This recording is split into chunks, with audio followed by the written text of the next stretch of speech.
ঈদের কেনাকাটার খবর জানাতে গাউসিয়া মার্কেট থেকে যুক্ত আছেন রাব্বি আল রাহিদ। রাহিদ, জানাবেন কেমন জমলো এবার ঈদ কেনাকাটা?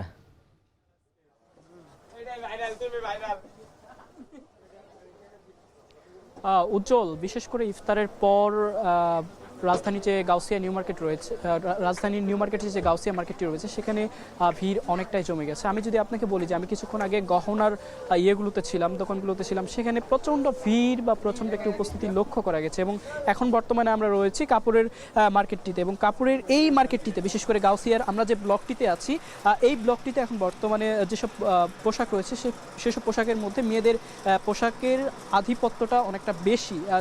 এখানে যেসব পোশাক রয়েছে সেসব পোশাকের কথা যদি বলি তাহলে রয়েছে পাকিস্তানি ফার্সি, পাশাপাশি ঘারারা, সারারা, এই জাতীয় পোশাক, পাশাপাশি গাউন এবং আরও লেহেঙ্গা সহ, থ্রি পিস সহ যেসব পোশাক রয়েছে এসব পোশাক রয়েছে। এবং এইসব পোশাকের মধ্যে আপনার বিশেষ করে যে ইয়েটা রয়েছে, পাকিস্তানি ফার্সি রয়েছে, সেটি মোটামুটি 3500 টাকা থেকে শুরু করে উপরে অনেক দাম রয়েছে। এবং এই যে পাকিস্তানি ফার্সির পাশাপাশি যে আপনার ঘারারা রয়েছে, ঘারারা মোটামুটি 3600 টাকা এবং তার উপরে রয়েছে। এবং সারারার দামও সেম কিছু, তবে এটি হলো মোটামুটি 4000 4500-এর মধ্যে রয়েছে। এবং আমি যদি আপনাকে বলি যে থ্রি পিসটিও মোটামুটি 4000 4500-এর মধ্যে রয়েছে।